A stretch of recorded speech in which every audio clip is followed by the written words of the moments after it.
Global Conservation Corps presents the RHINO Man podcast. I'm John Jerko, your host, and one of the directors of RHINO Man the movie. This podcast series is a way for me to interview top conservationists on the topics of rhinos, the poaching crisis, the importance of rangers, and community engagement, all as a way to create awareness around these issues and to promote the coming release of our documentary film. In this episode, I'm talking with Peter Knights. After graduating from the London School of Economics, Peter first worked on wildlife trafficking as an investigator and campaigner for the Environmental Investigation Agency. He specialized in global on-site investigations and campaigning against the trade in wild birds for pets, as well as consumption of endangered species. In 1996, as the director of the Global Survival Network, he introduced conservation to the concept of demand reduction that is now widely accepted as an important tool in solving trafficking problems. Peter is currently the founder and president of WildAid. WildAid's demand reduction program uses sophisticated advertising techniques, donated airtime, and celebrity spokespeople with the message, "When the buying stops, the killing can too."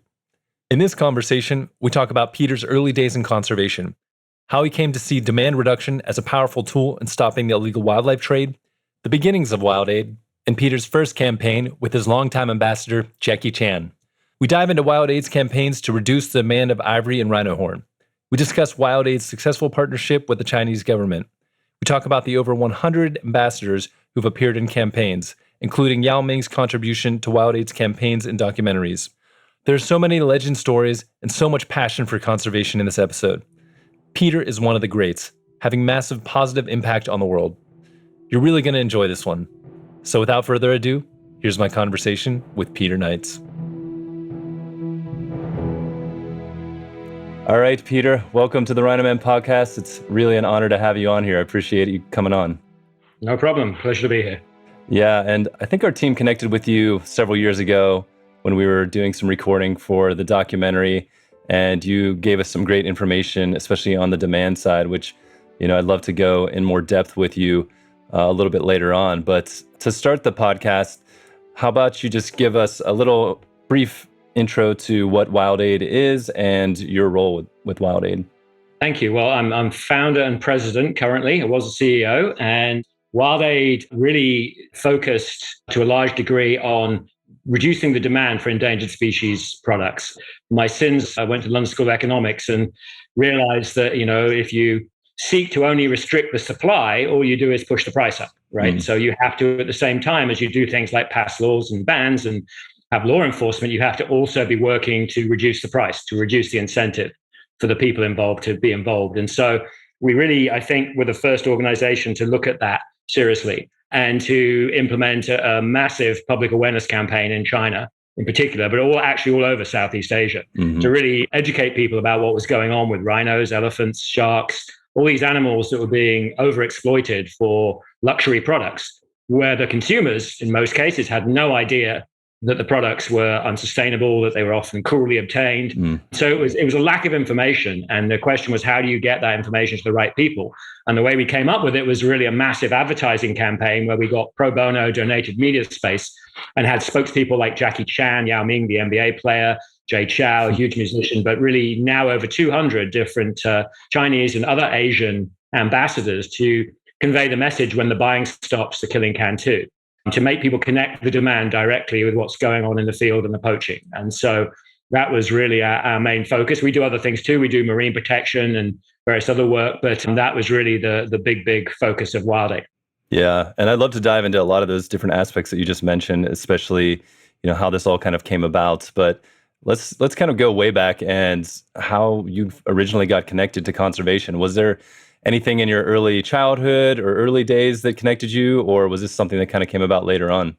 No, not really. I mean, I've always loved animals, but after I left LSE, I really didn't quite know what I wanted to do. I did know that I didn't really just want to go into business to make money, which was a big mistake, but never mind. We learn at some point. But, a lot of people at LSE went to working in the city and things like that and in finance and did very well. But I wanted to try and do something to try and change the world in some small and tiny way, in a positive direction. And I concluded that environment was, to me, going to be really probably the biggest issue that we were all going to face in common humanity. We can argue backwards and forwards on left-right politics and things like that. And very often I see that as like a Forrest Gump ping pong ball. It, goes backwards and forwards and back, and we don't make that much progress. I think we have made a lot of progress in positive areas, but I decided environment was an area to look into, and I did some work for Greenpeace originally as a volunteer. And then through that, I got to meet the organization, the Environmental Investigation Agency, which was doing undercover investigations on illegal ivory trade. And at that time, this was 1989, most people didn't know there was a crisis going on with the elephants. That half the African elephant population had disappeared in 15 years. And the main reason for this, if not the only reason for it predominantly, but it was the ivory trade, which was legal. But what was happening is they were using the legal trade to launder 7 times more illegal ivory from poaching into the market. And that was what EIA focused on. And I got involved actually with them initially, not working on that, but working on the trade in wild birds, birds shipped to be pets, parrots and other birds that are shipped to be caged bird industry. And we managed to actually, at the end of that campaign, really knock out that trade in the US and the European Union by getting airlines to stop transporting them, because 50% of these birds were dying in the trade process. And obviously that's not something that they want to be involved in. Plus, there was many species becoming endangered. Things like the African grey parrot and Amazon parrots, macaws were becoming endangered from that trade. And those, now it's more poignant than ever, disease risk.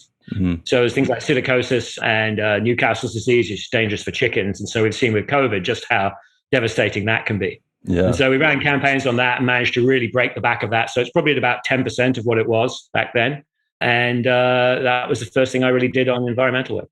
What type of work was that? And just like in your day-to-day, what were you doing? Well, it was very varied. It was from going to do undercover investigations with hidden cameras and posing as traders to expose what was going on, to sitting down with the chairman of Lufthansa to persuade them to stop carrying birds, to working on legislation in the United States with Congress, which was a very interesting process. And much different today than it would have been then, actually very bipartisan then, and we could get stuff done as opposed to the kind of craziness that goes on today in US politics. Yeah, that's really interesting. So you got kind of a wide range of perspectives working with them. Yeah, exactly. I mean, from literally going out to villages in Africa to going to the places where they're being sold, to the customs, to all these different people. So tremendous breadth of experience from that process. And then, from the birds, I also ended up doing work on bears and bear gallbladders, rhinos and rhino horn, elephants and elephant ivory, smuggling of monkeys. I mean, all kinds of different wildlife trafficking issues. Yeah. So this was kind of your early introduction to a lot of things that led to WildAid later on, it seems. Yeah.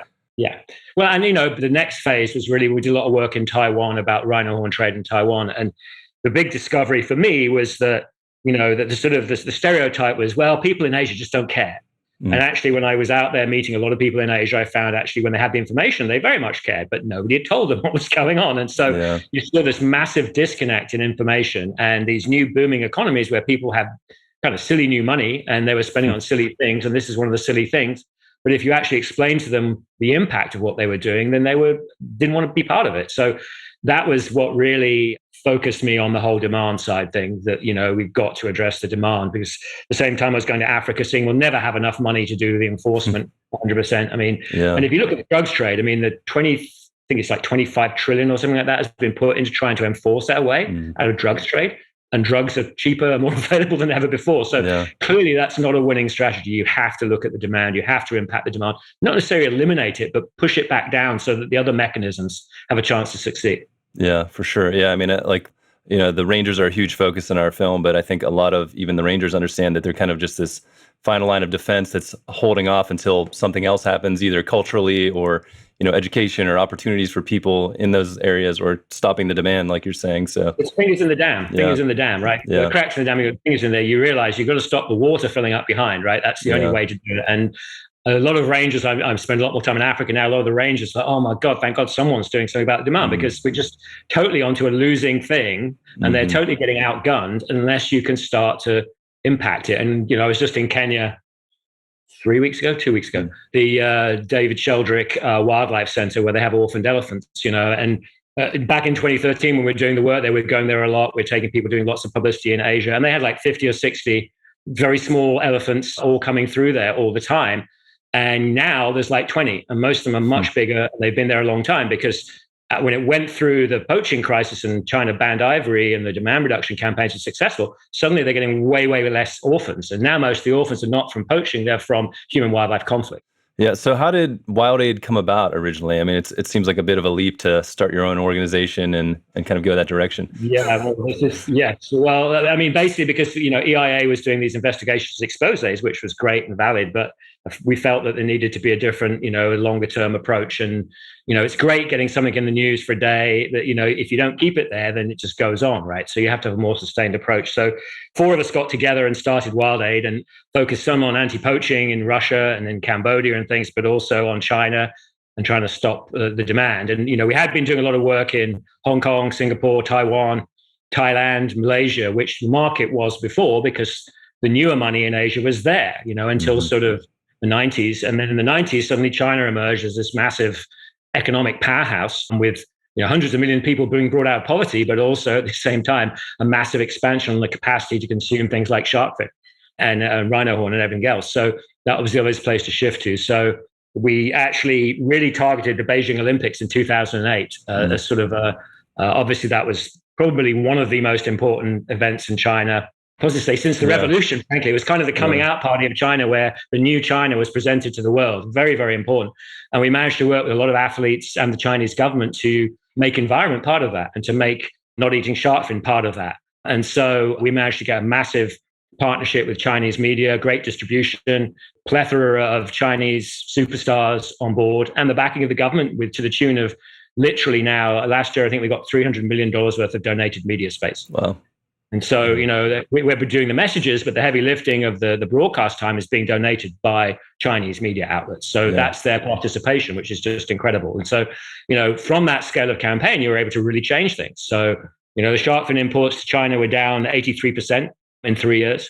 And the price of rhino horn is down by 2/3. It does annoy me quite a lot now where I see these crazy prices posited for rhino horn because it's just not real, and so there's been some calculations recently, the Zimbabwe government about selling their rhino stockpile, and it's based on per kilo prices for tons, which makes no sense, right? And it's based on numbers which were maybe right 10 years ago, but with, when exchange rates were very different, but now are wildly wrong. So, people still cite $65,000 for a kilo of rhino horn. Well, our latest information is it's more like 15 to 20, if that. And that's like opening negotiating price. And that's for a kilo, not a ton. So, we don't do ourselves any favors when we exaggerate the prices of these things. Doesn't mean to say it's still not too much. Of course it is. But, 2/3 reduction is very significant. And at the same time, the volume's gone down as well, because we've seen, it looks like it's starting to go back up again in South Africa, but poaching went down from the highs of sort of 5 or 6 years ago. So it was all moving in the right direction. So the quantity was going down and the price is going down. That's exactly what you want. So I think now the problem has somewhat shifted as well, as I think we've discussed previously. The demand is way down what it was, but the problems of corruption within some of the parks, everybody tells me now, every rhino poaching case is an inside job. Every single case, somebody, either a previous employee or existing ranger, is tipping off the people doing it. So, that now the problem, I think, has shifted to that and solving that problem as opposed to the overwhelming demand, which is now just not the case. Yeah.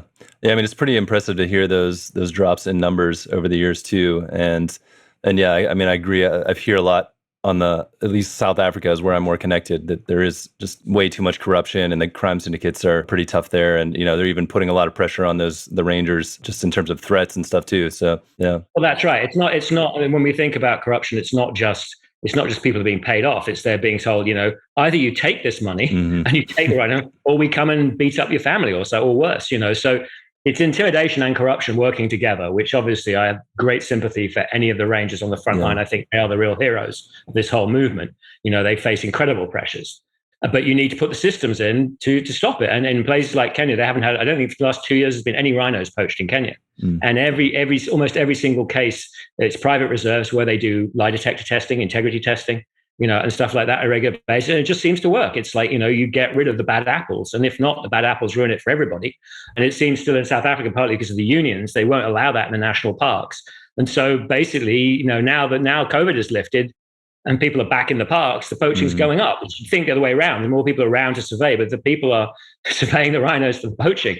That's the scenario. So I do hope soon that South Africa changes that policy and just, even if they introduced it for give it a 3-year trial, see how it goes. Yeah. I'm willing to bet you it would get rid of quite a few of the people would leave, right? Because they know they wouldn't have to do it, and gives the chance for the honest rangers to have their say. Yeah, for sure. Yeah, I mean, there's a lot of good rangers out there too, but it's hard when your mates, Exactly. sold themselves out. So, but kind of going back to your early campaigns, I mean, what was that like, kind of putting those together and reaching out to these ambassadors? I mean, you've gotten so many amazing people over the years Yeah. to help you guys and connect and put themselves out in front of the world to help curb this demand, but yeah, I'm just kind of curious from through your eyes what that was like in the early days, putting together some of these early campaigns, reaching out to some of these people, and what kind of response you were getting. Well, I think I have to say we've had an amazing response, way better than I thought we would. But the first person we got was Jackie Chan. So I wrote him a letter, and by sheer chance, he got my letter when he was in Johannesburg in South Africa filming. And when I met him, I told him for a whole week before he said he would do it. Every night after he was filming, we'd come and he'd ask him all these questions, etc., and do all his due diligence, etc. And by the end, he said, "Look, I'm going to do this, but I need to know my filming schedule is secret. How did you know the day I sent the letter? I got the letter. I was with rhinos and elephants that same day. How did you know that?" I said, "I had no clue, but guess what? That's fate. That means we're supposed to do this together." And he said, "That's a good answer. I'm in." And we're still working with Jackie Chan now, like 20 years later. So he was really the first one. And of course, being Jackie Chan, he kind of opens a lot of doors. And so from there, it got a lot easier. Yao Ming was the other breakthrough one for us in China. I don't think there'll ever be another Yao Ming in China because at that time in Chinese history, he was kind of the symbol of China, who's in America, playing Americans at their own sport and holding his own, and such a character and, such a good example for people. And also, a patriot, et cetera, and all that. So we couldn't have had a better ambassador, I don't think, for the shark fin campaign. He happened to come from the Shanghai Sharks as well, which was kind of ironic. Sometimes destiny is shaping these things. But he was fantastic. And then another piece of fortune that we had was when he retired, he was able to come with us right in the middle of the ivory poaching crisis to Africa and make the first ever documentary for Chinese viewers on poaching. And so that was a seminal moment, I think, and a major part of the decision to ban the ivory trade in China. So that again was a bit of our luck that Yao's career was unfortunately cut short with injury, but he was then able to do that work with us, which was incredible. Yeah. So, it's got a lot easier over the years because obviously now people will know us in China and, everybody's seen the campaigns. And now we actually get up and coming people come to us and say, could we be part of your campaign rather than us even going to them because they've seen what we do in terms of the publicity is good for the talent as well as it is for us, and it obviously has the government endorsement, which not many non-profit activities do have in China. So it's got a lot easier. And then, around the world, when people see people like Jackie Chan, Yao Ming, then you can get your Vietnamese equivalents, you can get your African equivalents, because they're like, oh, great, this is a lot of people involved. We've had Prince William, David Beckham, Leo DiCaprio, Edward Norton, a whole slew of different people. And then in Africa, from the international stars like the Peter Nyong'o, Denai Guerrera, Jaimin Hunsu, to local celebrities like Davido, the musician, and various other leading lights in Africa. Yeah. Do you have any good memories or a fun story you could tell about working with one of these ambassadors over the year? I don't know if you have a favorite person you've worked with. I mean, they all seem like amazing people, but no, everyone has a different personality characters. But I've not been disappointed with people. Let's put it that way. People I've always found to be very nice and very helpful and very engaged, and enjoyed working with all of them. But obviously we've done a lot with Jackie, and it's always fun working with Jackie. He's always got some interesting things to say. And the one time we were filming with a tiger, we had a tiger, captive bred tiger that we were using for one piece. And we used I met Jackie. I said, Jackie, we've got this tiger. If you're at all nervous, don't worry. We can use it. We can green screen it. We can put it in CGI. We can do it.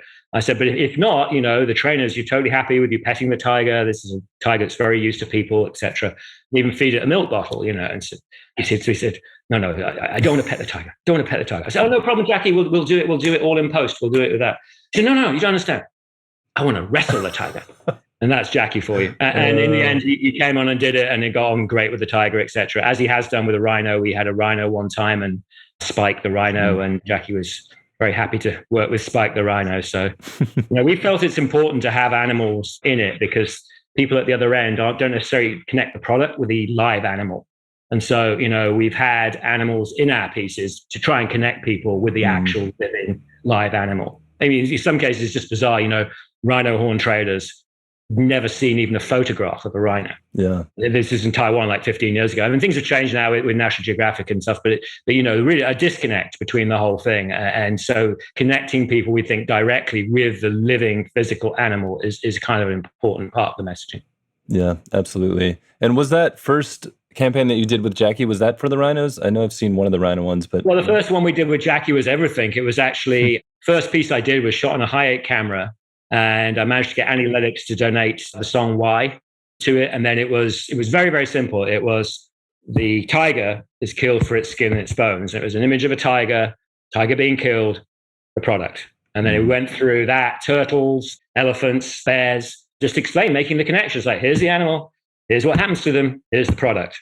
And very, very simple and very graphic at the time. The other thing that I really appreciated from Jackie Chan was a lot of celebrities don't like to be involved with anything that, might be controversial or might be a bit gory, right? I mean, but Jackie was like, you have to show people what happens to the animals because that's what's going to change them. And he's, of course, absolutely right. People say, oh, don't show anything nasty to me because that will upset me. But we actually need to upset people to get them to change their behavior. So showing the shark having its fin cut off is a vital part of telling the story. And in some ways, our job has really been to how can we get those sort of images to people in an acceptable form that they don't just turn off and go away, but like, okay, oh, that's terrible. I need to not be involved in that. And so that's a lot of the challenge, I think. Yeah, absolutely. I agree with you on that too. Even in our film, you try not to overdo it, but I think it's, we're showing the Rangers' stories and through their eyes and hope to connect with people on the human side through that story, but also to be able to set up the stakes for what these men and women are protecting. You kind of need to see the reality of what the poaching is, and it's not pretty and it's not fun to look at, but this is what's happening, and this is why people are out there risking their lives every day. Right. Yeah. Absolutely. It's that imagery. A picture tells 1,000 words, right? And that's it. And we try and not emphasize cruelty and that. We let people make their own judgment. Like you can see what's going on. You decide if this is cruel or not. But what we will tell you is it's turning them to making them extinct, and that's just absolute. So I think that's the appeal. But again, people tend to think emotionally, and so you do need to trigger emotions. You do need to get an emotional attachment to what's going on. Then you have all the rational reasons why that emotional attack is correct. That's the theory of change. For sure. Can you go into a little bit more detail on that documentary you did with Yao Ming and what that was about and what it's called? Sure. Yeah, it was actually Emmy nominated. It was only shown once in the United States, but it was shown a lot in China, and that was the key thing. It was CCTV, the main TV network. So I think a lot of policymakers in China saw it, and I think that changed a lot of minds because basically, the story was we took Yao to Africa. He learns about elephants. He learns about their behavior. He learns about their social systems. He learns about their ecological role. He meets baby orphan elephants. And then one day, which he told me, never do that to me again, we saw 5 dead elephants in one day where we went in where the poached elephants were. And the smell is the first thing that you can't convey on television. The smell is just disgusting, and it sort of clings to you. But it was a very emotional day. And, Yao's a tough guy, very tough. And I could see he was on the point of tears the whole time. And it was just, having seen all this beauty and the cuteness and et cetera, to see the horror of the whole thing. And this huge, great big animal just gone just because his tusks really conveyed that. But again, that was what we needed to do. And we did a whole series of public service announcements from that. We did a huge campaign. He went back to China. He went to the National People's Congress, which is the sort of consultative body where the public kind of has a chance to talk to the government. And he proposed a ban on all ivory trade. And 6 months later, they adopted the ban. And so he was able to go and he said, look, I've talked to the people myself. I know this is going on. I've been there. You can't, he had that firsthand experience, that firsthand knowledge of what was going on, which you can't replace, obviously. So that was a major, major campaign. I mean, within the first year of it, we had a 50% increase in the awareness of poaching in the Chinese people. And by the time we got to the ivory ban, 98% of people surveyed supported the ivory ban. Wow. And there was not people going, oh, it's our culture, it's a culture. No, it's like, no, we need to stop this to help the elephants. And so, again, I think this is the ideal scenario when you do prohibit something like this, is to have a campaign in advance so that the public is educated. They understand why. Because if you just ban something without any information, people don't respect it. But if you understand the reasoning behind it and the need for it, you can get their support. And I have to say, since then, Chinese customs now are really, really tough on ivory. And they made lots of seizures of ivory. When they catch people, they literally throw away the key. They really deal with it strictly. So there's been a complete 100% turnaround on China's attitude to ivory. And Yao has to take credit for that. And I have to say the government as well. And more recently, something that hasn't been reported, but I think should be, in the follow-up to COVID, is that the Chinese government banned all those markets, all the wildlife for sale on markets, and then closed down 80,000 breeding facilities for wildlife. Oh, wow. And, as you know, they got tremendous criticism. This whole lab theory was thrown out there, which recently, I don't know if you saw this, the last 2 or 3 months ago, New York Times and Washington Post, there was new studies came out which said, look, the lab theory just doesn't hold water. It doesn't make sense. They looked at where all the early instances were. They were all around this market. It's got to have been the epicenter of the thing and not a leak from a lab. So again, it's the wildlife markets. There's the wildlife markets for SARS. It's the wildlife markets with HIV. It's the wildlife markets with Ebola. We've got monkeypox now, which again is a zoonotic disease. I mean, when are we going to learn that these wildlife markets are just crazy? They're just insane. And thankfully, China has done the right thing, but hasn't got any kudos for it. They very quickly did the right thing and closed them down. And so I think that's something which the world really needs to know more. And we're working now in Nigeria, for example, and they've announced now that they're going to close down now after the monkeypox, but they've had Ebola before that as well. Whether it'll happen, we don't know, but it's certainly in the cards. Yeah, I don't know if you can talk about working with China a little bit more, because, I mean, when talking a lot about it, the demand for a lot of this illegal wildlife trade, it does happen to end up being in that part of the world. But it's also tempering that with, most people aren't using this stuff. And like you said, you guys are making huge change too. But I'm kind of curious how that relationship started and developed, and maybe just kind of go into that a little bit more. Yeah, I mean, a nation of 1.4 billion people, they're not all going to obey the law every 5 minutes, So of course there's going to be people doing it, but that doesn't mean to say the government now is not taking very sincere and strong methods, to try and eliminate and try and do it. I mean, certainly historically they did a great job with the panda, right? I mean, so I mean, China is not the easiest place to work for obvious reasons, but we tried to go in with a collaborative rather than accusatory note to what we were doing. And the big thing we did is right from day one is we engaged Chinese and Chinese represented and Chinese people. So, people like Yao Ming and Jackie Chan were being portrayed not as the bad guys, but the good guys, and that's where the vast majority of Chinese people would certainly be on the side of conservation. And so I think China gets a really hard rub a lot of occasions. They're not given the benefit of the doubt in many occasions. And I think that's wrong. And I think if you want to see progress, you have to encourage and you have to praise when people do the right things. And that hasn't been the general dealings of the media or anyone else with China. It's just normally been all negative and it's just not simply not true. There are good and bad, as there are everywhere in the world. And so I think we went in collaboratively. We celebrated the Beijing Olympics at the same time as pointing out these wildlife problems were going on. And we've always given China the benefit of the doubt where it needs it, and we've always praised when good things happen without, at the same time, denying that there aren't issues. Of course, there are issues. And we've always pushed for collaboration. And for, the United States, for example, I think under Obama did a great job, both on the ivory trade, on doing an ivory ban at the same time as China, and then on climate change. And we did it together and we worked as partners. That's the way to change the world, not in the accusatory, you're this or you're that. That's never going to get anywhere. So I think that's a lot of the approach. And just to say, we've had incredible support from the media, the people, and the government. Yeah, and we're very grateful for it. So great to hear. And yeah, like you said, you can kind of look at any of these problems, even with like clothing. A huge part of it is this awareness issue. It's, so many people in the U.S. buy clothing that's made in places where people are working in sweatshops. And then once this is brought to the public's awareness. We want cheap clothing. Yeah. It's all about this, and that's what you get. I mean, watching things on the climate change and the carbon footprint, and now people say, oh, well, China's now the biggest emitter. It's like, it makes everything. Of course, it's going to be the biggest emitter because it makes everything. When you make things, you emit carbon. And so I don't know what percentage, but certainly a huge percentage of China's carbon output is making stuff for us. And that's our carbon footprint, really, not theirs, frankly. And so you have to look at things like that. And you have to look at, if we want those things, then we need to push for them. We need to demand them in our products, right? And say, we're only buying products that are done in this way. And a lot of things have changed. China is moving forward. It's obviously their number one priority and their number one achievement, I think. They brought 400 million people out of poverty. Nobody's ever done that before in the history of the planet in that kind of time frame. So if you do that, of course, there are going to be costs. There are going to be environmental costs, there are going to be social costs.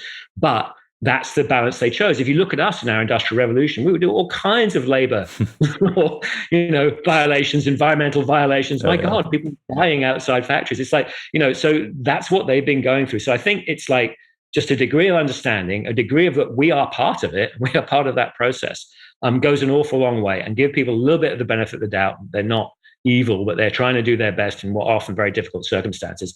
And let's all try and work together to try and solve these problems, because ultimately, I think if we're going to look back historically, 1,000 years, it's like a lot of the problems on climate change are not being created by China now. They've been created from the Industrial Revolution and all the consumption that's gone on up to now. So can we do a better job? Of course we can, but we have a very big carbon debt in the West, a huge carbon debt. And you can't say to people in China, you can't have a fridge or you can't have a car. All the things we've had, you can't say you can't have it. So there's got to be some understanding, there's got to be some give and take, and there's got to be some collaboration to move forward together. And that means us giving up something as well. It can't be just all China, you've got to change and do this. What are we going to change? Yeah, you can't have your cake and eat it too kind of deal. But we tend to do that. That's human beings. We like to do that. What are some of the biggest challenges you're facing right now with WildAid and the work you're doing? Maybe you can go into a little bit more detail. I feel like you're doing a lot of things kind of in the ocean space as well as climate change kind of moving forward. So maybe you can go into some of that. Yeah, I mean, I personally have shifted my emphasis from China to Africa, just because the issues that really fire me up, the rhinos, the elephants and things, to my mind, the issue has shifted. It's no longer is China the big, huge, empty sucking sound. There's nothing been done about it. Now China is doing quite a lot about it. But as we talked about earlier, there's still these problems of corruption. On the elephants, the big problem now is human wildlife conflict, where elephants are raiding crops and things like that, and people are putting their crops right next to elephants and then wondering why they eat them. I mean, that's the bigger issue. The habitat issue is become much bigger. And I think when we talk about the corruption issue, this is about political will, right? So political will in Africa and sorting out some of these things has become more my personal focus.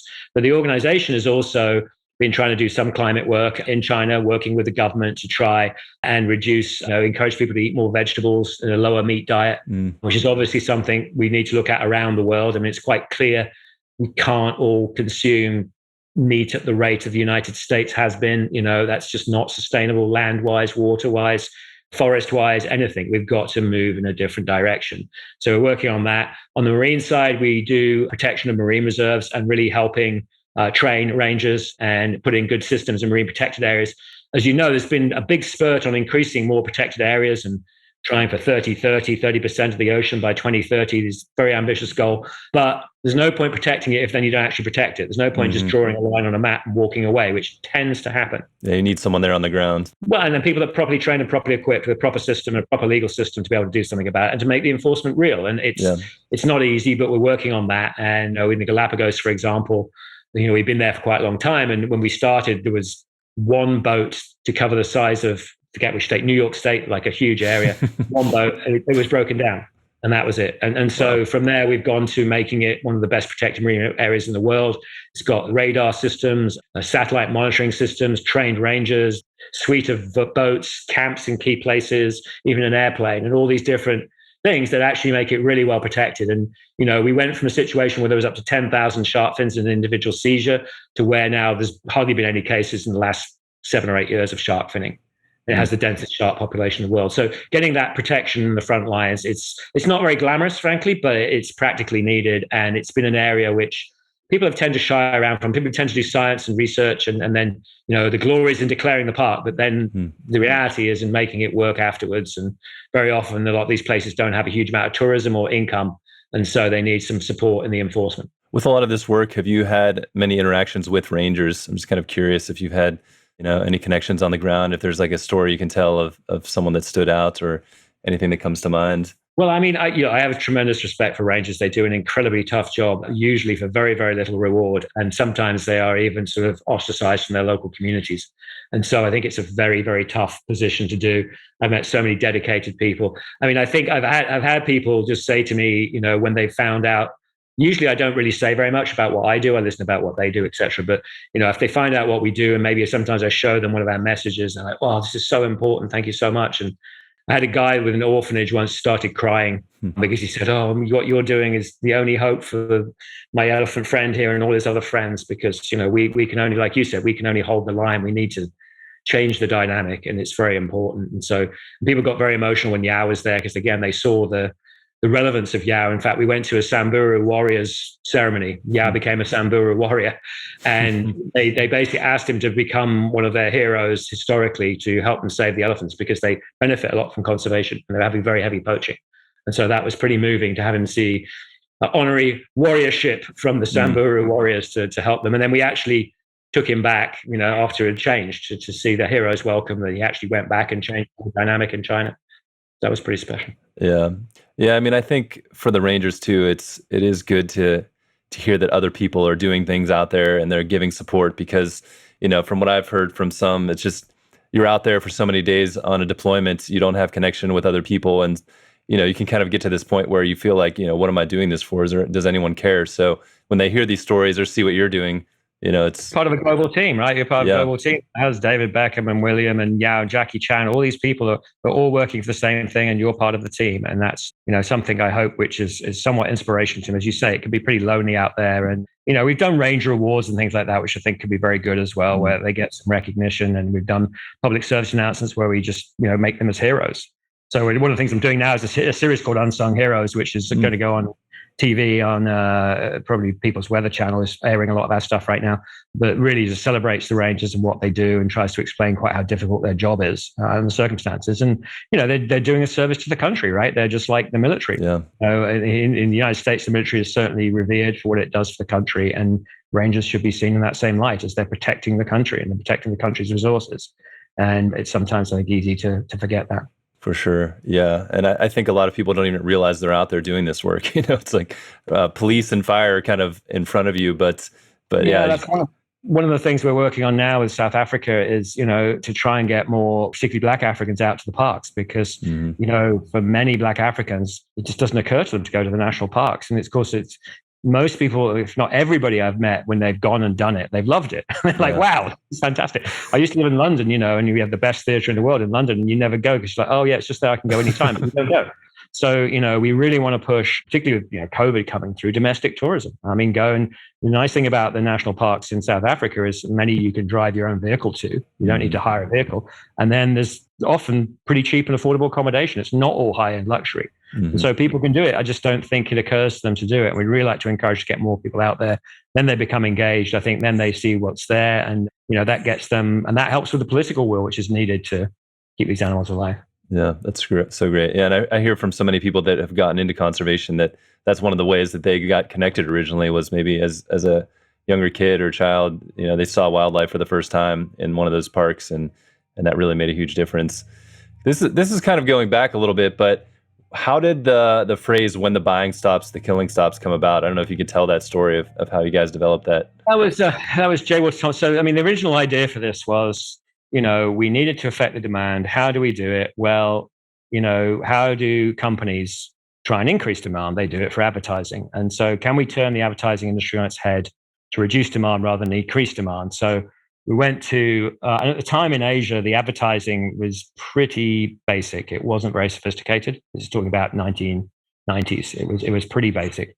So we thought, can we get sort of Madison Avenue, London style advertising on board to persuade people not to buy rather than to buy? That was basically the principle. And we got J. Walter Thompson Advertising Agency, one of the biggest advertising agencies in the world. And we approached them. We went through the whole problem with them, and they came up with that slogan. And then we went to Taiwan. And in fact, the Taiwanese JWT came up with the Chinese slogan, which I think is actually better, to be honest. It's I'll slaughter it now in my Taiwan Mandarin, but "Mio mai mai qiu mio sha hai," and it means no trading, no buying or selling, no killing. Very simple, and it's a nice intonance to it. And that's the phrase which most people in China now know, and most people don't know it's an advertising slogan. Most people think it's some kind of Confucian saying. So we have government officials quoting it as if it's, as the saying goes, trading, no killing, as if it's some ancient wisdom, but it actually was an advertising slogan.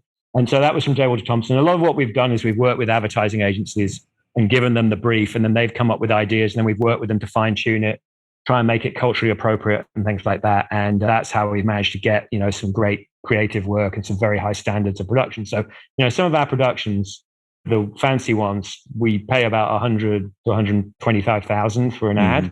Would cost an advertising company 1.2, 1.3 million. Yeah. People donate their services and the CGI donate their services and things like that. And so you get these quite sophisticated things which are actually done affordably. And then the big thing is all the media space is donated. So that's the model. And we're engaging now in Africa, where we are getting a bunch of broadcasters on board, a bunch of celebrities. And, we're doing a mixture with some African broadcasters where we're saying, look, you run our public service announcements for free, and we'll do some co-productions with you. So we'll do some shows with you where we'll put in money for some of the costs, and we'll do it together. And we'll help you sort of up your production standards and up your ability to travel, for example, is often very difficult for African media. And in exchange, you give us some free airspace. So it's kind of a trade again. And so that's how we're now seeking to get out across Africa with both the sort of the DSTVs and the Star Times and the Canal Plus, but also with the local TV stations like Gabon 24 and things like that, where, often their budgets are very, very restrained and they want to do environmental programming, but they don't have money to go and visit a national park, for example. So we're looking to help with that, try and build capacity in environmental journalism in Africa and help get the message out and make it just much more mainstream, where everybody just it's just because what we found is that when people have the information again, they're very sympathetic. Nobody wants rhinos to go extinct, and people don't know it's going on, or they don't realize the relevance of it. They don't realize, in some cases, the economic value that's generated from wildlife in Africa. And those are the kind of messaging we want to get out so that the politicians and the public are just really more supportive. It should be unthinkable, for example, that the rhinos can be wiped out at the rate they're being wiped out right now in South Africa. It should just be a matter of national pride that if it takes integrity testing, whatever it takes, we should sort it out, because it's a huge asset to South African people. Absolutely. It's so great how it seems like you kind of approach everything with that collaborative mindset, and it really gets people engaged and involved and kind of seeing what the give and take is between people. And I love how, in China, people are quoting this like it's some Confucius saying or something. And I'm kind of curious, is there a number of repetitions that you've found that it really takes before it starts to kind of embed itself in the culture? Let's take repetition. I mean, there's the things you're looking for as you're looking for, I think you look for a stickiness of the idea. So you want things which stick in people's minds. So I don't know if you've seen the one with Jackie Chan where the rhino is made up of all the things used to kill the rhino. So there's axes and chainsaws make up a rhino, and then it all collapses and a real rhino comes up at the end. We hope that's an image that sticks in people's heads, right? It's an interesting, different approach to it. And we hope that image sticks in people's heads and therefore they remember it. But then you need repetition, and you need, whether it's through billboards or whether it's through multiple advertising, you need repetition. I think a lot of campaigns fail because they never get to the point of having enough repetition for it to sink in. It has to sort of be something which almost becomes subliminal ultimately. And that takes a hell of a lot of repetition. And we've been able to do that with China, with all the media space we've got, but also because, we had 200 people saying the same thing. So it's like, and our challenge is to make it different every time, whether it's a different spokesperson or a different idea, and keep it interesting and fresh. But repetition is a lot of the game. And so many campaigns never hit that critical mass of getting enough repetition. And so that's why I think, people look at communications and go, oh, well, it doesn't really work. It's like, yeah, but you didn't do it for long enough. You didn't do it on enough scale. And it is, it is, well, it's not necessarily expensive when you look at the different options. I mean, when we're doing the ivory trade in China, it's like, do you fight ivory trade in 38 African countries, and have to try and engage with 38 governments and get all these different rangers and the corruption, all these problems? Or do you go to one country and look at the demand? And in that one country, I mean, we spent on the ivory campaign about $1.2 million a year for 3 years to do it. It's like $3.5 million. A lot of money, but we got about $500 million worth out of the Chinese media. And we did a systemic solution, which was reduce the demand, as opposed to all the enforcement work, like you said earlier, is all just finger in the damn stuff. So, but people, because that's the traditional work, people tend to stick with the traditional work rather than the newer aspect of it. And so, I think with this free media, we've found a way of doing these campaigns in a way that nobody else has have done before. Everybody's always paid for it, mostly. Therefore, you can't get the scale, and therefore you don't succeed. And so I think that's why we've been successful. And that's about the collaboration. It's about also when we do these co-productions, we put their brand forward, not ours. We'll be in there somewhere, but we don't push ourselves forward as a brand as much as a lot of organizations like to do. Yeah. It's more about the message than showing off. Right. It's all about that. We don't really care about the branding. It's all about the message. And so, when you do that, I think you can go a lot further. Yeah. And like you said, I mean, if you're trying to make change for rangers, which is a part of what we're doing, but there's so many different countries and groups, and even just in terms of one reserve to another, and there's so many players. Whereas if you can have one broadcast across a huge country and make a difference like that, it's pretty massive. So, the choke point, yeah. the choke point, and all the other work is absolutely valid and absolutely important. It all needs to go hand in hand. But I think if I'd like to characterize what we try and do at WildAid, so we try and find these catalytic choke points that we can make a huge difference with relatively small resources and game change, not just symptom minimize, actually try and game change. And it's not easy because it's not always possible, but there are times and places you can step in and do that. And I'm hopeful that, in Africa now, a lot of things are moving forward in different directions. I think there's a much increased consciousness in Africans about environment and about wildlife. And we're working with a lot of musicians now, which I'm very excited about, try and reach young people and to make it aspirational and interesting and making them feel it's something that's relevant to them and not just foreign tourists, for example. I don't think that's impossible, but I think it needs a lot of work to be done. And I do think we could see a catalytic change in the attitudes. And the other thing I think is that, with the whole carbon stuff and carbon offsets, I think wildlife and wild places as carbon offsets is a brand new market and industry for Africa to really shine in and really almost, not monopolize, but to have a really big role in getting paid to conserve, right? Because European Union now, a lot of farmers are being paid to rewild areas. Now, if you take that on the African scale, to not de-wild areas and to rewild areas as an industry, I think is very exciting and could be maybe one of the few positive things to come out of climate change is we actually have this. Because bottom line is we need to redistribute resources, places like African countries where they're less wealthy, in order to not destroy the environment, in order to, not do what was done in China. Where it was so quick and the push development was so there. I think they regret now a lot of the actions. If they had their time again, they would maybe slow them down a little bit and take a little bit less economic development in exchange for a better environmental integrity. And so it'd be nice if Africa could be the first continent, for example, to develop without destroying most of its wildlife, which is what most other continents have done. Yeah, and it seems like from a lot of people I've talked to in Africa that there is definitely a push to find a way to. We don't want to slow down progress, but we want to, how can we do that while, protecting these wild spaces and kind of living in harmony with them so that we have the best of both worlds? Lesson that Africa can teach the world, right? Yeah. Because everybody thinks we can teach Africa, but actually Africa, in terms of sustainability, for whatever reasons, Africa has got it more right than most of the other places. And so the world kind of needs to learn something a little bit, I think, in patience, frankly, and less greed from Africa. And I hope that carbon offsets can be a mechanism to really give people different sources of income to improve their lives steadily in a good way without wrecking the environment at the same time. Because we're now hitting all the costs of all that. And again, I travel a lot, as you know, and everywhere I go, the weather's freaky and flooding in some places. There's huge floods in Yellowstone, record floods in Yellowstone, back here, massive flooding in South Africa, and then droughts. And it's going insane. And all that is partly a result of the unsustainable development that we've done, unsustainable use of carbon. And now we're picking up the price. And so can we learn for the future? Can we do it a better way? I hope that Africa could be the model for that. Yeah. Could you go into more detail about your work in Africa? Because you said that's kind of where your heart is right now. You mentioned human-wildlife conflict. I don't know if there are any details you could go into about what you're doing there. Yeah, well, I've been spending a lot of time in Nigeria recently, which I've really, really enjoyed. And Nigeria is the number one transit point for ivory and pangolin scales right now and has a big illegal bushmeat market. So that's what we're working on there, trying to get new laws, working with enforcement, big public awareness campaign, raising awareness of bushmeat issues, because there's pretty low awareness of zoonotic disease as well, obviously.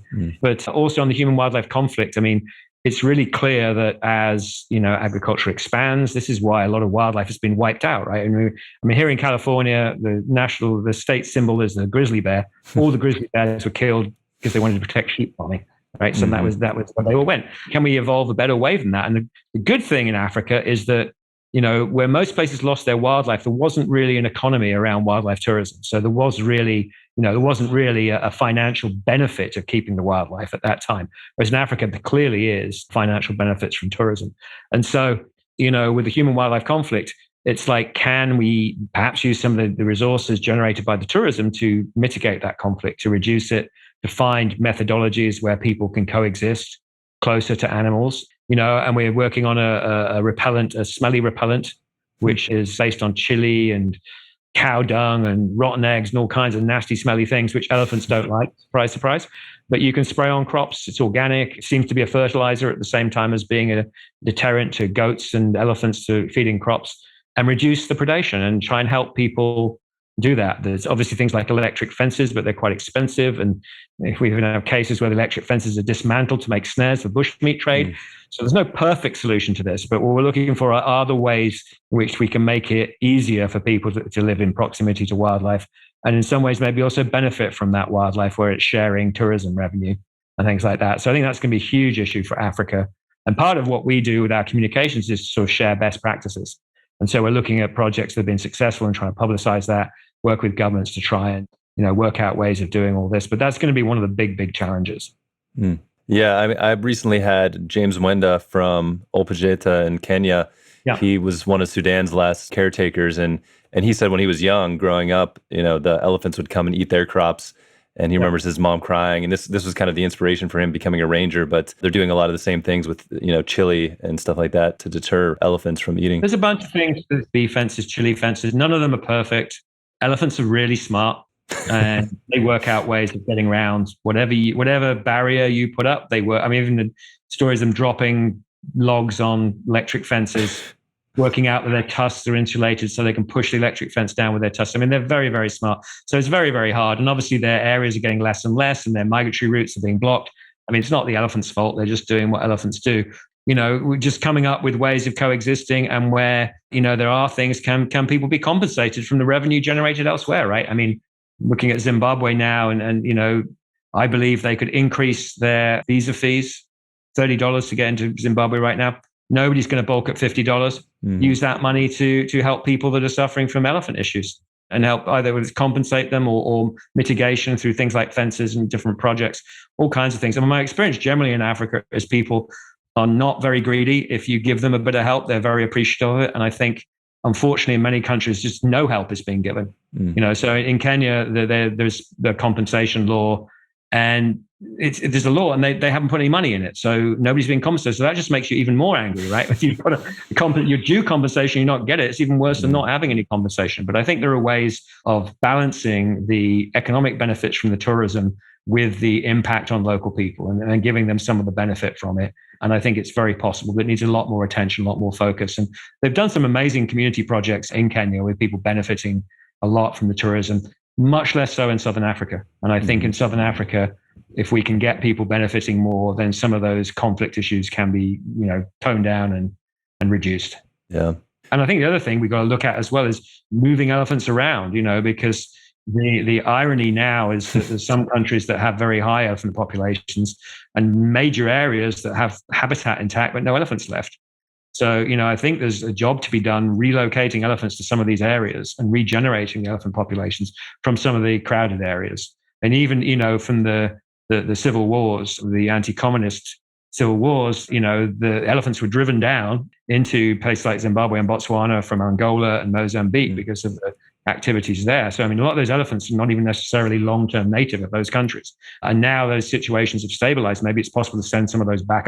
Africa Parks are already doing this on some level, but I think there's room to do that on a much greater scale as one of the ways of addressing the human wildlife conflict. Yeah, I know just from working at the Timbavati with the rangers that are in our film that, the elephant population is getting a little bit on the too high side there. And they're just taking the trees out and things like that. So there's opportunities to relocate those. They would always move on, right? But there's nowhere to move. And we have to look at things like contraception. We have to look at all kinds of different things, because we are really interfering in the whole systems. And when you interfere one way, you often have to interfere another way to balance it out. So yeah, it's hard. And it's one of those things. I think the big advantage we have is that there is tourism money is there for sure. It's a major industry. And Africa has this unique advantage on the wildlife tourism that no other continent has. And then again, I think the carbon stuff, and can they, somehow monetize this through carbon? And there's been a study recently, a bit controversial, but saying how forest elephants, improve the carbon absorption of forests, so that you can actually put numbers to the benefit of having a forest elephant. And if you start looking like that, then obviously if you can then have someone carbon offset against that elephant, that gives you the money to do the protection, to help the communities, things like that. So I think there's tremendous scope for that kind of approach going forward, and that will benefit the communities. And then they seem to be a lot more, as long as they're getting something back from it, it's just not a one-way lose scenario. People seem to be relatively tolerant, but it does need some interventions. Yeah. I mean, it seems like your studies in economy have kind of paid off in the long run. I feel like all this conservation stuff. Very bad economist, or would have made more money. But I think I always look at everything from an economic point of view, first of all, because I think ultimately you can do things from an esoteric point of view, you can do it from an ethical point of view, but economics is kind of hard language that everybody speaks, and particularly governments speak. And so if you can make the economic argument, then the others are great. But if you can't just make an ethical argument, and it's very easy for people to say, well, hey, it's great for Westerners to say have lots of elephants, but they don't pick up the cost of it. And I completely agree. It's great for us to say, don't chop down the forest, but how are people going to make money? If you can take care of the economic side of it, then 90% of the battle is done. And I do think we've not been as imaginative as we might have been able to in seeing some of the economic sides of this. And then also just trying to help people at that local level, right? That don't have many other economic opportunities, whether it's a poacher that doesn't have options or not. If you could turn the poacher into a ranger, fantastic. We just did for me, a very inspirational thing in Zimbabwe high security prison, where we had a local theater group doing a piece about wildlife crime and why people shouldn't get involved in wildlife crime.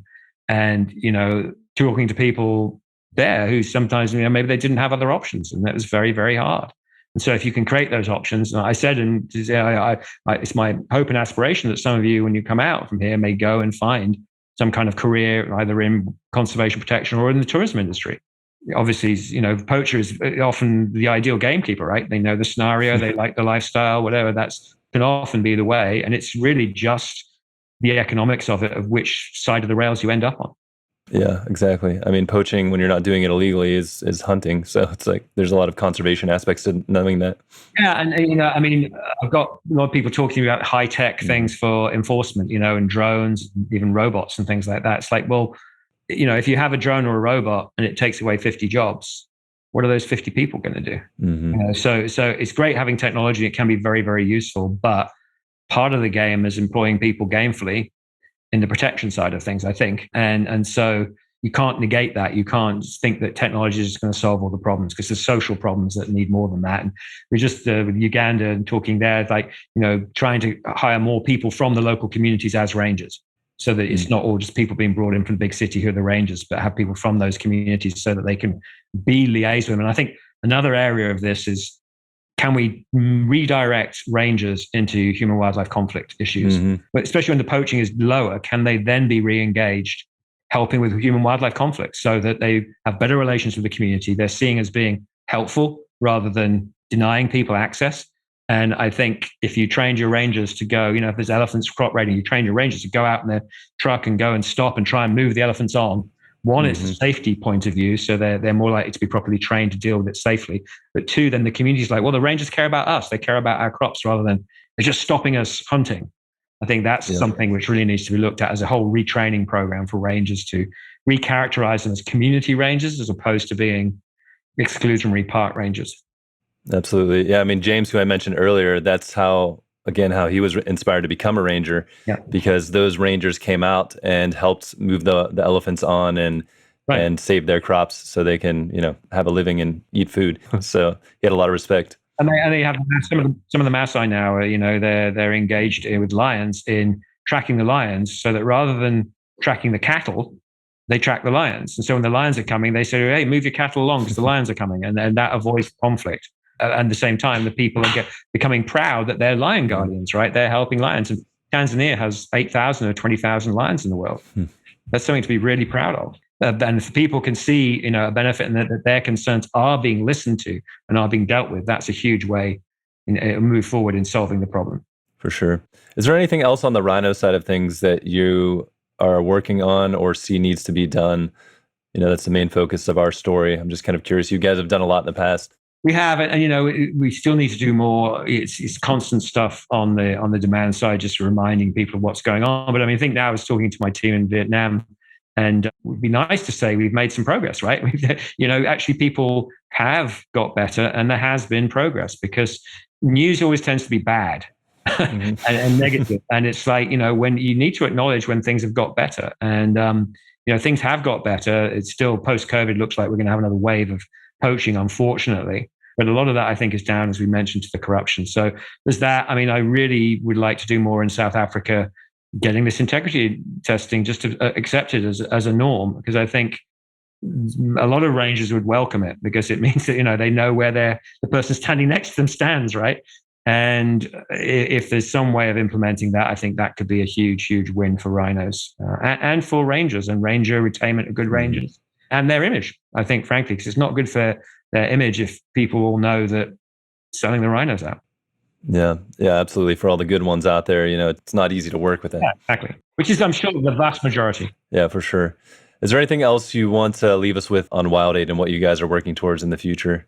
Well, I mean, in terms of Africa, we are hoping to really be the premium sort of environmental wildlife communicator across the continent, and working particularly with these musicians, this Music for Wildlife initiative. We've got 35 musicians signed up already, but really popularizing conservation amongst young people, so that young people feel inspired about it, interested in it. And that's a big goal for us the next 2 years, is really to try and get that system of people talking through social media, talking through media exposure, and that in turn pushing governments to do the right thing for wildlife and make it part of the long-term plans for the development of the countries.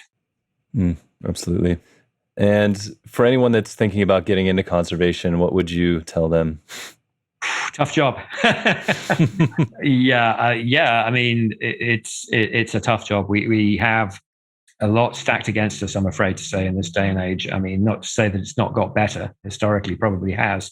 But when you look at the climate change issues, it's huge, huge challenges ahead. But there's amazing people working in the movement.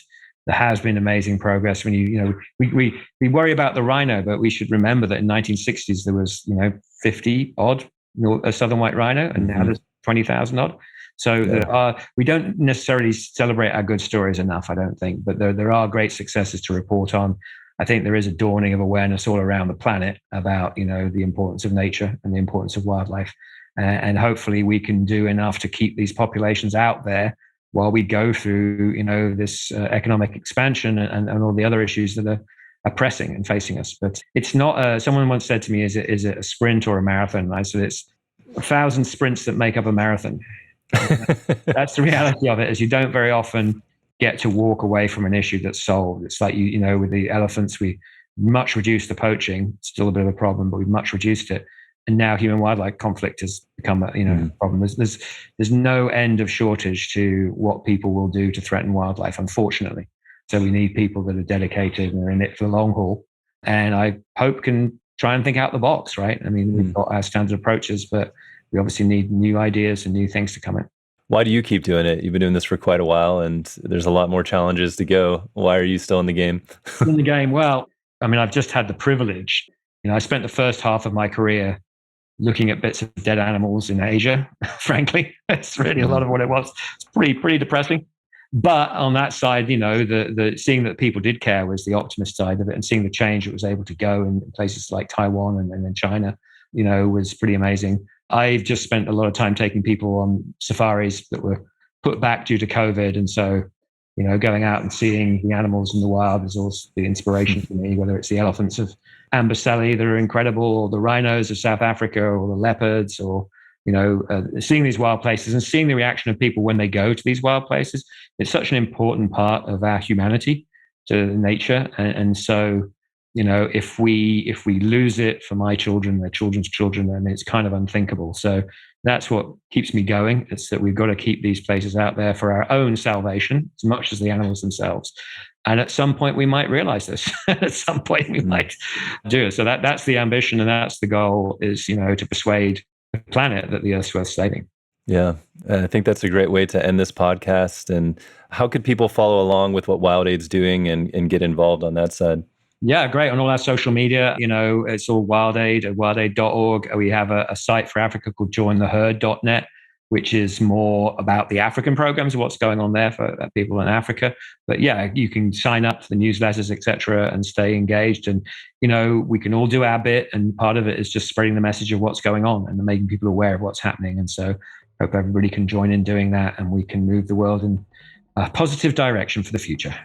Well, thank you so much, Peter. It's been an honor to chat with you and learn more about your story and what WildAid's doing. And yeah, thank you so much for all of the guidance and help over the years too with our projects. So really appreciate everything you're doing. I tell people my advice is worth exactly what you paid me for it. Well, I think it's invaluable, so I appreciate it. There we go. Fantastic. Well, lovely to talk to you, and all the best. Yeah, same. Thank you for listening to the RHINO Man podcast. If you enjoyed this episode and you're excited to see the film succeed, please subscribe and review our podcast on Spotify and iTunes. Then follow us on Instagram and Facebook at RHINO Man the Movie. More details about RHINO Man, the social impact campaign, and future screenings are at rhinomanthemovie.org. To learn more about the Global Conservation Corps and their work, visit globalconservationcorps.org. Sign up for the newsletter and follow GCC on all of the social platforms. If you like this podcast, make sure to subscribe and catch up on GCC's Voices of Nature podcast, where Bob Ludke interviews a wide range of people who have dedicated their lives to making a difference in conservation. A special thanks goes out to Simone Wilson for the music for this podcast. He's the brilliant composer for RHINO Man the Movie. Learn more about his work at SimoneWilsonMusic.com. Until next time, I'm John Jerko, and this is the RHINO Man Podcast.